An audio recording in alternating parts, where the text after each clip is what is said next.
Today is actually Michael Jackson's birthday. He would have been 66 years old today. Now, I know that some of you guys are having flashbacks to your childhood, thinking about all that Michael Jackson and his music meant to you. But a great many more of you are perhaps thinking, but Candace, wasn't he a The media, man, it is one hell of an entity. It really can have you thinking that the bad people are good and the good people are bad. So today, I am going to tell you the true story of what happened to Michael Jackson. Growing up in a black household, I will tell you, Michael Jackson is just required viewing. And he was nothing but adored. I mean, from his relationship with Princess Diana, Michael was everywhere. And it was just agreed that there would never be a talent like Michael Jackson. But then something happened in 1993. Something very unusual given the fact that this was a man that was in the spotlight so much. It was in 1993 that the very first allegation came against him, made from a screenwriter in the industry. He was both a screenwriter and a dentist named Dr. Evan Chandler. It was based in Los Angeles, and his accusation was that Jackson had his 13-year-old son, Jordan. Horrific. Now, how this came about was that Jordan told his psychiatrist that Jackson had molested him, and then the LAPD began a criminal investigation.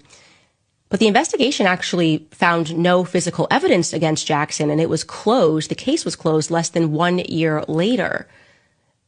Now, that should have stopped the media from reporting on it. Michael Jackson wasn't guilty, but we know the media has never let facts get in the way of them having a good time. They broke the allegations worldwide, which led Michael Jackson to cancel the second leg of his Dangerous World Tour in August of that same year. And he cited health issues, health problems that were stemming from the stress of the entire scandal. And do you want to know what actually added to the stress? This is actually horrific. His sister, LaToya Jackson, came right out and she said, yup, Michael Jackson is a But then something weird happened. She didn't provide any evidence. She didn't even attach that statement to a story. And when people prodded her about that, why did you say your brother is a she admitted that it was her husband who had forced her to make that statement. Now, it's very strange. Who is LaToya Jackson's husband? Well, here's a photo of her with him. I'm going to tell you a little bit about him. Like Dr. Evan Chandler, this man is Jewish. I'm going to tell you why that matters as we get more into the Michael Jackson story. Her husband is a Jewish Russian immigrant, it says. His name used to be Jack Leon Gordon, and he then changed his name, also changed where he said he was born. He claimed that Las Vegas was his birthplace until he changed his name in 1981 to Samuel Isaac Gordon. And then he changed his name again in 1983 to Clifford William Johnson. And then he said he was born in Springfield, Massachusetts. Okay, this is all getting really weird. Why is this person changing his name so many times? And why is he pushing his wife to say that her brother is a I mean, that's at least what LaToya Jackson said. And the story is going to get even stranger and stranger. It's making me think that we should maybe go back and re-examine his relationship, Michael Jackson's relationship, and with young Jordan and how these allegations came about. Take a listen to Dr. Evan Chandler, the dentist, in his own words. This attorney I found, I interviewed several, and I picked the nastiest son of a bitch I could find. Once I make that phone call, this guy is just going to destroy everybody in sight. Any devious, nasty, cruel way that he can do it. And I've given him full authority to do that. It'll be a massacre if I don't get what I want. If I go through with this, I win big time. I will get everything I want, and they will be destroyed forever. They will be destroyed. June is going to lose Jordy. She will have no right to ever see him again. Yeah. That's fact, Dave. That's what's Does that help? Michael's career will be over. Does that help Jordy? Michael's career will be over. And does that help Jordy? It's irrelevant to me. Oh, whether or not this helps his son is irrelevant to him. That man sounds like he is on a warpath. And if you want an even crazier update, Evan Chandler, the person who started this initial allegation, he's no longer with us because he was he committed in November of 2009, just 5 months after Michael Jackson was overdosed. Yeah, Evan Chandler shot himself in the head. There were absolutely no witnesses. There was no note. and he was found by his building concierge. That's just a fun little update for you. There were no more allegations against Michael Jackson until almost 10 years later, when suddenly there was an explosion of allegations against Michael Jackson. And I want you to remember that year, 2003 is when it began. It began when a boy named Gavin Arvizo accused Michael Jackson of child abuse, saying that he was under 14 at the time of the alleged crime. The singer was then charged because of this allegation with 7 counts of child and 2 counts of administering an intoxicating agent.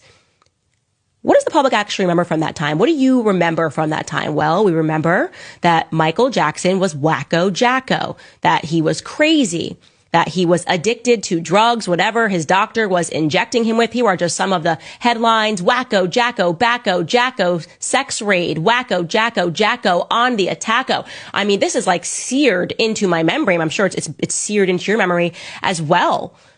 This is what I remember. And I also remember that he was anti-Semitic.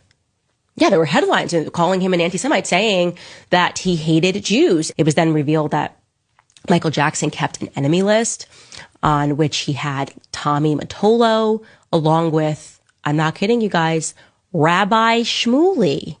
Yes, that Rabbi Shmuley. He had him on this list, and Rabbi Shmuley then, after Michael Jackson died, then released recordings of him that he said Michael Jackson definitely wanted him to do, even though he was on this list for Michael Jackson. He had a list of Jews who he said were trying to ruin his life. But we don't really remember that part. We don't remember even that Michael Jackson, despite all of those media headlines and being accused of being he actually won his case. Yeah, despite 10 years of investigation, no proof was ever actually produced. Michael Jackson was acquitted on all counts on June 13th, 2005. But of course, despite the fact that a jury acquitted him, despite the fact that the pop star had been vindicated in a courtroom, we know that's all about the media. It's all about what the media writes. The media tells you what a person is, irrespective of whether or not they have any evidence of whether the person is, in fact, what they say he is.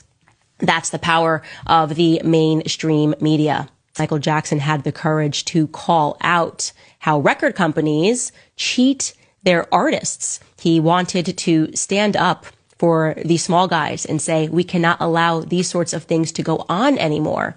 Take a listen. Record companies really, really do conspire against their artists. They steal, they cheat, they do whatever they can, especially the black artists. Sony, Tommy Mottola. Tommy Mottola is the president of the record division. He is a mean, he's a racist, and he's very, very, very devilish. That clip was from 2002. His declaration of war on the industry of people who he was alleging was intentionally stealing and selling artists short, and who he no longer wanted to work with because he wanted to be a free agent. He wanted nothing to do with these people, and he was winning. At least he was winning it in the courtroom. But as I said, the courtroom doesn't dictate wins, does it? In that measure, everything that he was doing was really all in vain, because he is now remembered as Wacko Jacko. Title that was created for him in the mainstream media that really hurt him.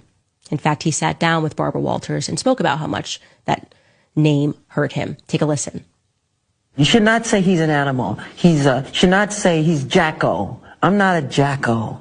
I'm Jackson. I have a heart and I have feelings. I feel that when you do that to me. It's not nice. After the trial, Michael Jackson stepped away from the spotlight, and then it was reported, because having fought all of these lawsuits, that he was on the brink of bankruptcy.